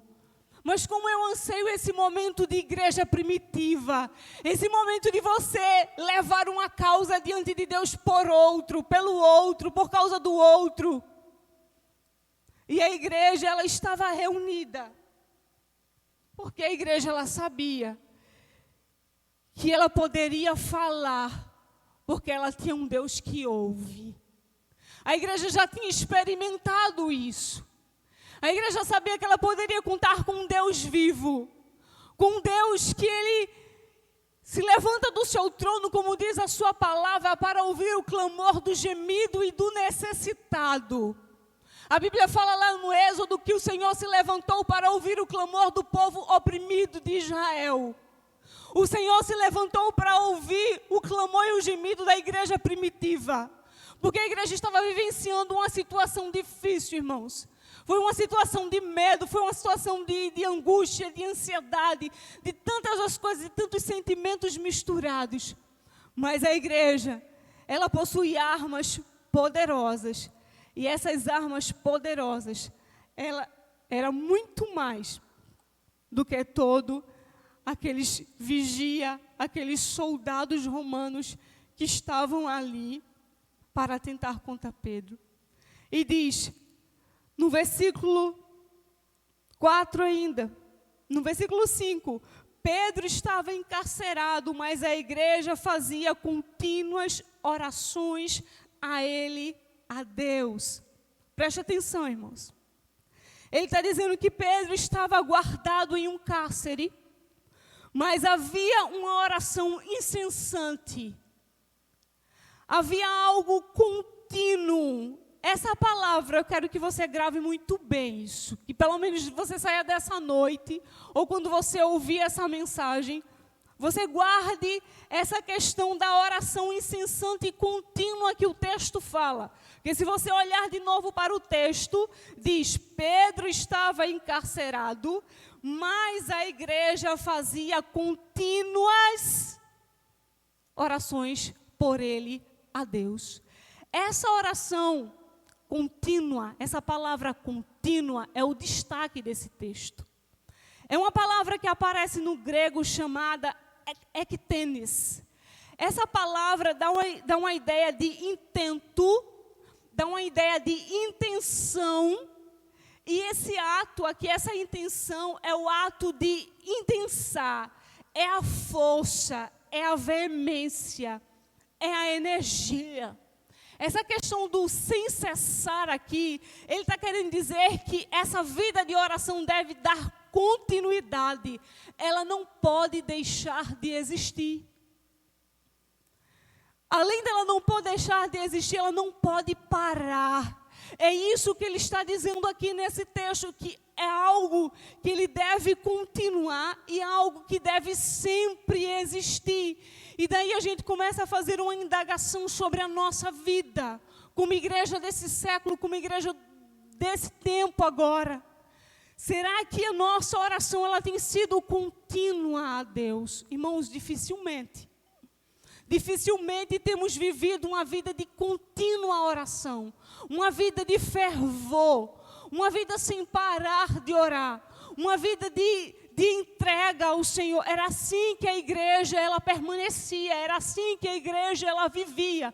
Quando a gente começa a fazer uma análise da nossa vida de oração, e quando eu me deparo com esse texto aqui, eu disse, eu tenho que aprender urgente. A oração tem que ser algo urgente. A oração tem que ser algo fervoroso. A oração deve ser algo contínuo. E daí, quando eu olho para a minha vida de oração e olho para a igreja primitiva, quando eles continuavam orando pela libertação de Pedro, eu digo, Senhor, eu preciso rever a minha vida de oração. Eu preciso compreender que a oração é algo emergencial, é algo necessário para a minha vida. A oração é um revestimento para a minha vida, ela faz parte das minhas armaduras espirituais, já que estamos em guerra constante. Já que lutamos contra seres espirituais, a igreja ela precisa estar revestida. E ele diz que essa igreja, de uma maneira contínua, orava ao Senhor. E se você for folhear o livro de Atos, o que a gente mais se depara são com textos de oração. A igreja orava. A igreja se dedicava em oração. A igreja investia tempo na oração. Mas aí você faz uma análise, você, essa igreja de hoje. Como é que estamos, irmãos? A gente precisa entender algumas coisas em relação a essa questão da vida de oração. A oração, ela não é uma obrigação religiosa. A oração, ela não deve ser uma obrigação religiosa. Porque quando a oração ela se torna uma obrigação religiosa, um ritual para a minha vida se torna enfadonho, se torna cansativo. Eu não participo muitas vezes de reuniões de oração, porque eu acho cansativo, porque eu acho enfadonho. Ou então quando o irmão prega, ora 20 minutos, já é uma oração longa demais, e aquilo eu já não tenho mais palavras para dizer a Deus. Eu já vi pessoas dizer, Luana, minha oração não passa de 5 minutos não, que eu não consigo, não tenho nem palavras para falar em oração. Eu já vi pessoas conversarem comigo a respeito dessa questão da vida de oração. Porque tem tantas pessoas que oram tanto e outras não conseguem orar. Irmãos, pode ser que as pessoas olhem, enxerguem, acreditem que a oração é uma obrigação religiosa, e a oração não é uma obrigação religiosa. A oração deve ser algo prazeroso. A oração é a minha conversa, é o meu diálogo com o Senhor. A oração é o momento que eu paro para ouvir o Senhor. É um momento que eu paro para me dirigir a Deus. É um momento que eu paro para receber a direção do Pai. Qualquer coisa que eu vier a fazer, decisões que eu preciso tomar na minha vida, eu vou ao Pai, eu oro ao Pai, eu peço que Ele fale comigo. Então não é uma obrigação religiosa, é o meu relacionamento com o Senhor. Então a gente precisa entender isso. Que a oração também não é algo para satisfazer as minhas vontades, irmãos. O céu não é restaurante e Deus não é garçom. O céu não é um restaurante que você pega um cardápio e você escolhe o prato que você quer apreciar. O prato que você tem prazer em degustar. O céu não é isso e Deus não é garçom, que vai sair oferecendo e entregando o que você deseja, o que você quer. Deus, na verdade, quando eu e você ora a Deus, a gente ora para que a vontade dEle seja cumprida, para que a vontade dEle seja estabelecida por mais. Que a vontade de Deus, muitas vezes, ela venha contra o meu desejo, os meus planos, os meus sonhos. Irmãos, quantas vezes em oração eu tive que abdicar coisas da minha vida, prazerosas da minha vida, porque eu ouvi Deus dizer para mim não. E eu tinha que escolher entre o meu desejo e o não de Deus. E graças a Deus que muitas vezes eu fui pelo não de Deus. E outras vezes eu não fui não. Mas as vezes que eu fui pelo não de Deus, deu certo. Mas para a gente obedecer o não ao sim de Deus, a resposta de Deus para a nossa vida, isso é através da fé. Isso é através de uma confiança que Ele tem todos os seus propósitos e que Ele irá executar a sua vontade, e que a vontade dEle, de fato, ela é boa. De fato, é algo agradável. E a gente precisa entender que ela não é um meio para satisfazer as minhas vontades. Tem muito crente frustrado. Tem muito crente frustrado porque os crentes oram e Deus não responde conforme o desejo do seu coração. E a gente precisa entender que a nossa felicidade, o nosso prazer deve estar no Senhor. Porque se a minha felicidade e o meu prazer estiver em algo, em alguém, se eu perder aquele algo ou alguém, a minha felicidade foi embora. Por isso que ela deve estar no Senhor. A vontade de Deus, ela deve ser cumprida. A oração também não deve ser usada como artimanha. Tem gente que quer usar artimanha na oração. É o famoso barganha com Deus. É o famoso, vamos fazer uma troca. Você faz isso e eu faço aquilo. Tem pessoas que utilizam das suas artimanhas para poder receber do Senhor alguma coisa. Então a gente consegue entender que existem esses meios que eles não são o meio correto de orarmos ao Senhor. E por último, no versículo 5, ele fala aí que Pedro estava encarcerado e a igreja fazia contínua oração a ele. E eu quero tirar 4 lições, de maneira rápida e sucinta, por conta do horário, da questão de uma igreja que ora de maneira incessante. Primeira coisa que a gente observa nesse texto: a gente não deve enxergar a resposta de oração como um protótipo. A gente não deve enxergar a resposta de Deus de oração como um molde, um modelo a ser seguido. A resposta de oração de Deus não é padronizada. Não há um padrão na resposta de Deus. Um exemplo eu vou dar para vocês. Quando eu estava num processo dos meus exames, e quando eu precisei fazer uma biópsia, quando o nome biópsia chegou ao meu ouvido, a gente logo treme, né?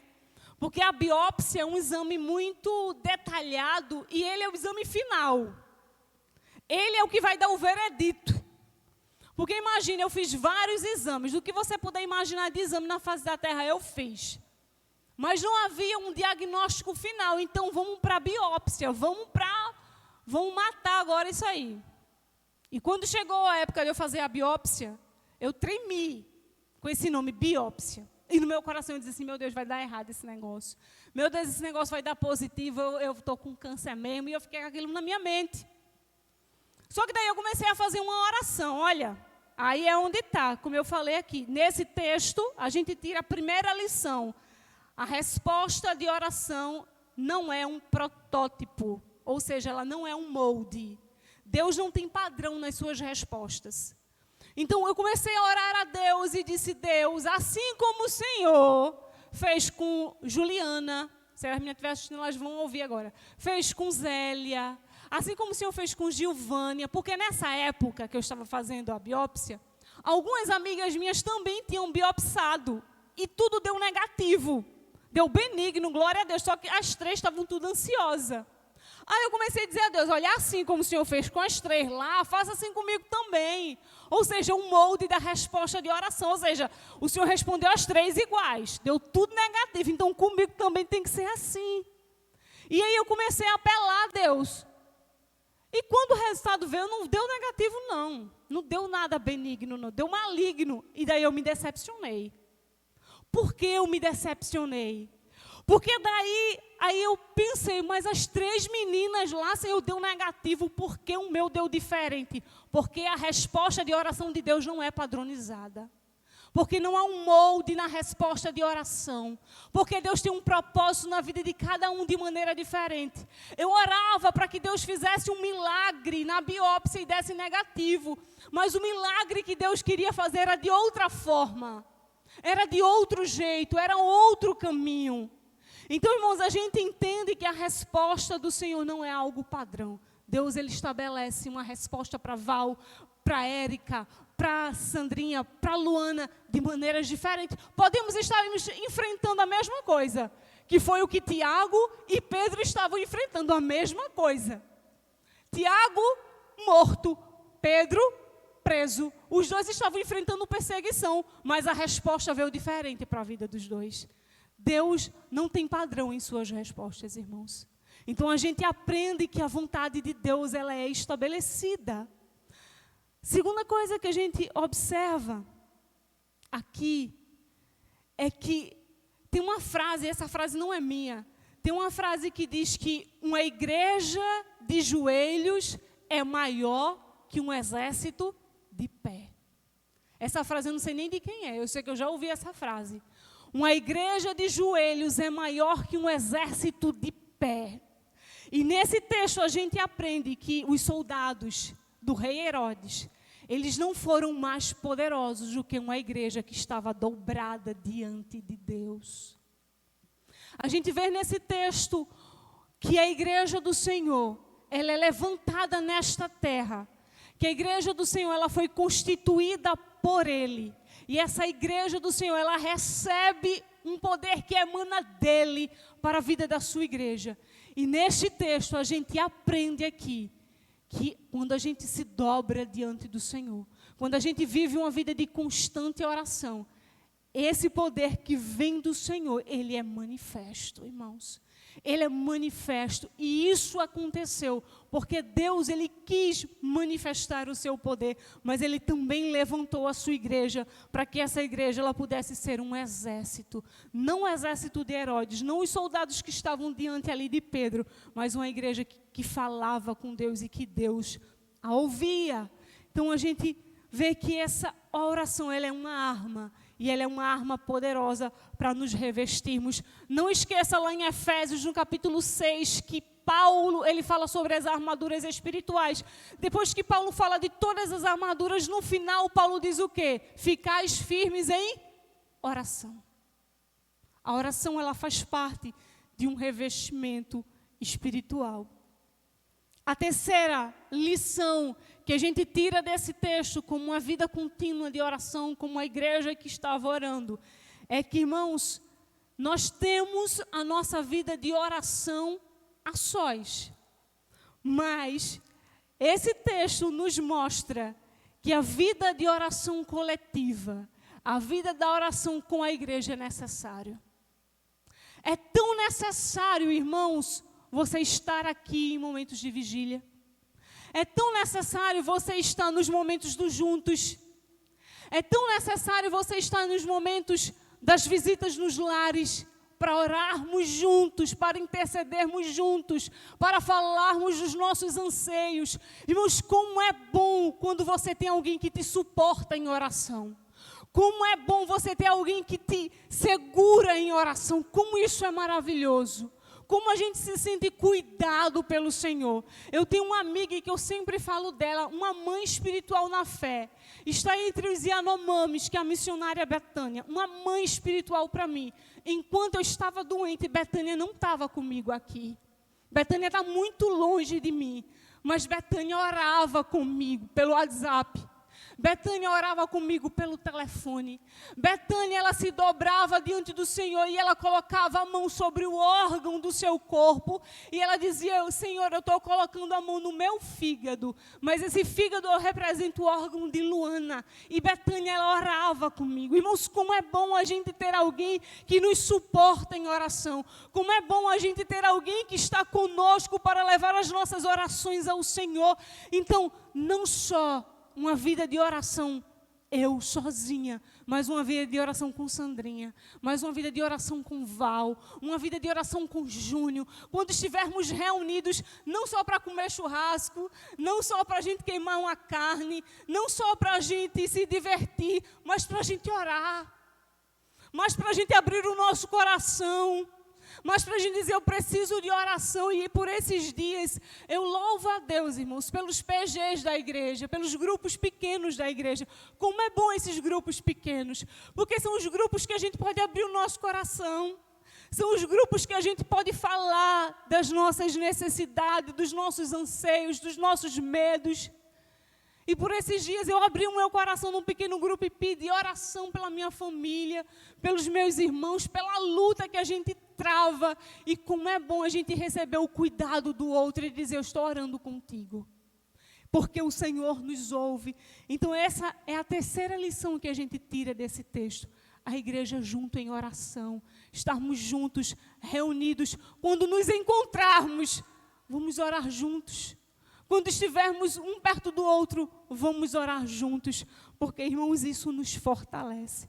E em último lugar, aqui fala que, e esse texto e esse versículo eu não li, mas quando fala aqui que Pedro, ele é visitado pelo anjo do Senhor no versículo 7. Então sobreveio o anjo do Senhor e uma luz resplandeceu na prisão. Ele tocou Pedro no lado, o despertou e disse, levanta-te depressa. E caíram-lhe das suas mãos as correntes que o prendiam. Então quando estivermos em oração, irmãos, podemos receber algo inesperado de Deus, sermos surpreendidos. E é interessante que no texto mais à frente, depois você pode ler, esse texto fala que quando Deus ouve a oração da igreja e quando Pedro é liberto daquelas cadeias, Pedro ele vai até a casa de Maria. E quando Pedro ele chega, ele bate a porta. Quem abre a porta? Rode, uma jovem. E quando Rode abre a porta, eu imagino a cena de Rode abrindo a porta. A igreja estava lá: Senhor, liberta Pedro. Senhor, visita, manda o teu anjo, Senhor, para guardar o teu servo. E a igreja começava continuamente orando pela libertação de Pedro. Quando Deus liberta Pedro, aí Pedro bate na porta. E quando o Rode olha, aí Rode fica: eu vou, mas não vou. E Rode, com tanta alegria, nem abriu a porta para Pedro. Rode nem abriu a porta, ela saiu correndo para falar para as outras pessoas que estavam reunidas em oração, dizendo que Pedro estava na porta. E as pessoas disseram: tu é louca. Imagina, irmãos, a igreja ora para a libertação. Quando Deus faz algo que surpreende, inesperado, a pessoa fica sem acreditar. E Rode: não, é ele sim, vem ver, é Pedro, é Pedro. E quando eles voltam para a porta, e quando eles veem Pedro, a Bíblia fala que eles fizeram uma gritaria, e Pedro manda eles calarem a boca e ficarem em silêncio. A alegria da igreja quando ela recebe uma resposta do Senhor. Mas ao mesmo tempo, quando oramos, nos surpreendemos com as coisas que Deus ele faz. Então, irmãos, que nós possamos, através dessa leitura de hoje, através desses grandes líderes, Tiago e Pedro, que foram figuras que fizeram uma grande diferença no cristianismo, homens que influenciaram essa terra, homens que se tornaram mártires por causa do evangelho, mas que através de uma vida de modelo de oração da igreja primitiva, nós possamos compreender que a oração, a resposta de oração não é um molde, que é uma igreja de joelho, ela é mais poderosa do que um exército de pé, ou seja, os soldados de Herodes não foram mais poderosos do que uma reunião onde a igreja, ela parava para orar ao Senhor. Que a nossa vida de oração, ela não deve ser apenas uma caminhada sós, mas a nossa vida de oração também tem que ser uma caminhada coletiva. E que nós podemos esperar algo do Senhor. E que Deus, quando Ele ouve a nossa oração, Deus Ele pode nos surpreender. E pode ser que nesse momento da questão, quando Deus nos surpreende, quando Deus faz algo inesperado, a gente fique até sem acreditar no que Deus Ele fez. Não sei se você já experimentou esse inesperado de Deus, eu já experimentei isso. E a gente fica sem acreditar mesmo. Mas é assim que o Senhor faz. Mas em tudo, irmãos, vamos nos revestir em oração. A oração não é um programa religioso, não é um ritual. Como eu falei, a oração, o céu não é restaurante, Deus não é garçom, não é nada disso.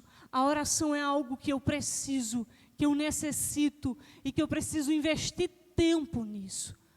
Então, no momento que a igreja, ela busca essa vida de oração, certamente essa igreja, ela recebe do Senhor a força que vem dele. Que possamos orar, que possamos receber direção do Pai. Chega de viver errante, chega de viver sem direção, chega de viver na contramão da vontade de Deus. Que possamos orar para que possamos ser direcionados, guiados, fortalecidos pelo Senhor. E se hoje, irmãos, você está tendo dificuldade de avançar na vida de oração, ore ao Pai. Mas ore agora. Eu queria convidar você para você fechar os seus olhos nesse momento. Depois que eu orar, eu vou chamar a Val. Ele vai estar fazendo a oração final. Não sei se ele tem alguns avisos para passar. Mas eu queria orar com você por isso. Se hoje nós estamos tendo dificuldades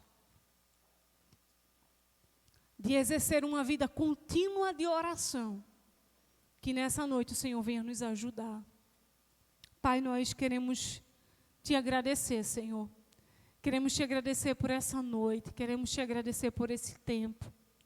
Senhor, a tua palavra, através de um relato de Lucas, no livro de Atos.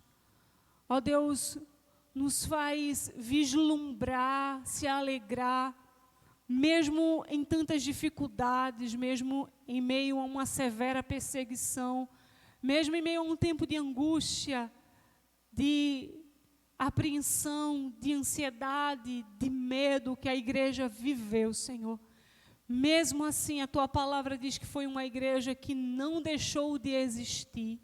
A Tua igreja, ela perseverou em oração. A Tua igreja se dedicou, Senhor. A Tua igreja, ela buscou ao Senhor, mesmo em momentos de resposta do Senhor e sermos surpreendidos com a Tua resposta.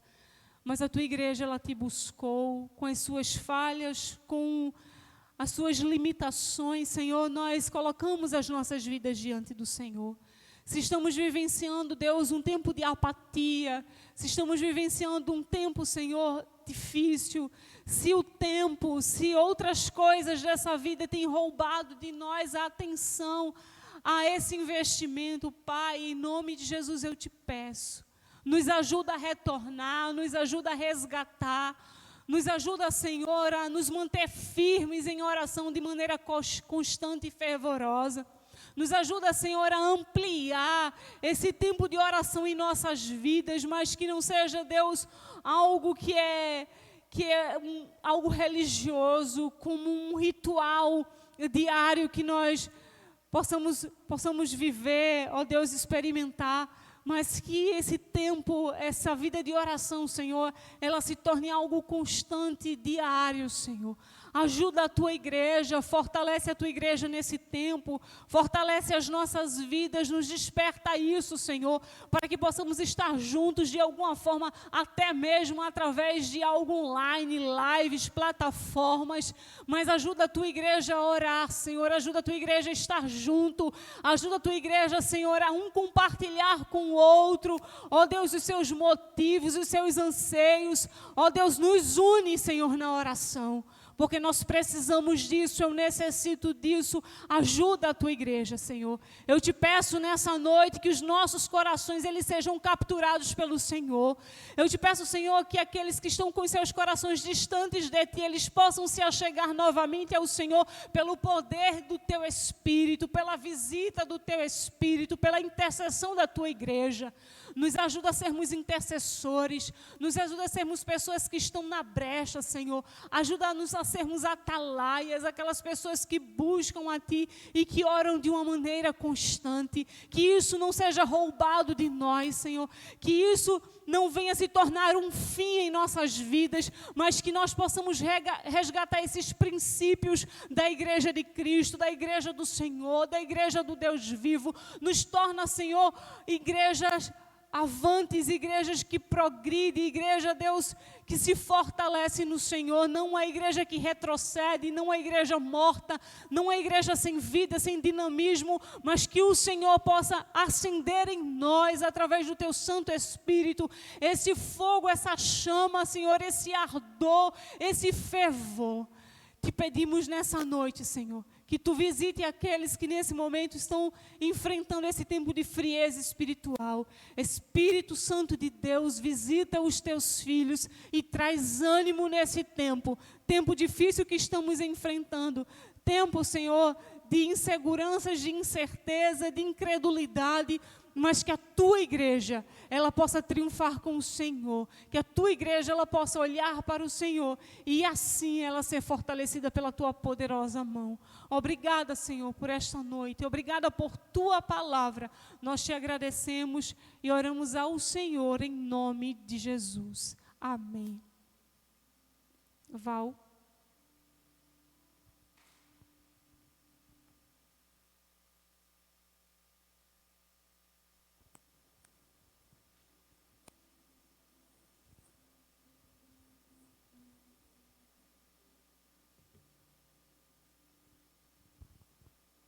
Amém. Palavra abençoada e confrontadora. Graças a Deus por isso. Irmãos, finalizando o culto essa noite, quero dar alguns avisos aqui. Estou com meu celular aqui. Como houve a flexibilização, né, no decreto, então quero informar para vocês como é que vão ficar os cultos certo? E a EBD, do dia 20 ao dia 27 de junho, certo? Então, o culto da palavra continua no mesmo horário, das 19 às 21 horas, só online, tá certo? Culto de celebração, aos domingos, teremos 2, e vão ser presencial e online, tá? O primeiro, das 9 às 11 horas, como eu disse, presencial e online, das 9 às 11 horas, no domingo de manhã, e domingo final da tarde, das 16 às 18 horas. Recapitulando, domingo de manhã, 9 às 11, e domingo à tarde, 16 às 18, presencial e online. A EBD, ela vai continuar no módulo online, tá certo? E vai ser das 19 às 8h30, às 19 às 20h30, tá bom? Então, vamos fazer um momento de oração, finalizando o culto de hoje. Deus, obrigado pela Tua palavra ministrada esta noite. Obrigado pelos cânticos, Senhor Deus, as orações. Cremos que o Senhor falou tremendamente aos nossos corações, Senhor.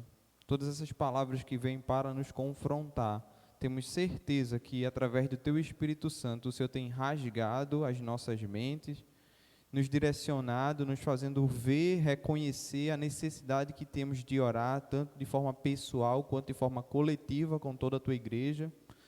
Conseguimos reconhecer, Deus, o quanto devemos nos alegrar, o quanto tem poder a oração, inclusive nós como igrejas reunidas.